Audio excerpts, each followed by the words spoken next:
بسم اللہ الرحمن الرحیم۔ السلام علیکم پیارے دوستو، حریم شاہ مولانا طارق جمیل صاحب سے نکاح کی خواہشمند نکلی، نکاح کا پیغام بھی بھجوا دیا۔ حال ہی میں دیے گئے ایک انٹرویو میں ٹک ٹاک سٹار حریم شاہ نے کہا بہت سے لوگ انہیں شادی کے پیغامات بھجواتے ہیں لیکن وہ شادی اپنے والدین کی مرضی کے بغیر کبھی بھی نہیں کریں گی، لیکن انہوں نے مولانا طارق جمیل صاحب سے شادی کرنے کی خواہش کا اظہار بھی کیا ہے۔ ان کی دلی خواہش ہے کہ وہ دنیا کی اس شان و شوکت سے الگ ہو کر ایک ایسے گھرانے سے وابستہ ہو جائیں جہاں اعلیٰ اخلاق و اقدار پائے جاتے ہیں۔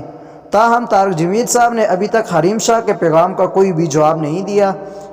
دوستو، امید کرتا ہوں کہ آپ کو یہ آج کی چھوٹی سی ویڈیو پسند آئی ہوگی۔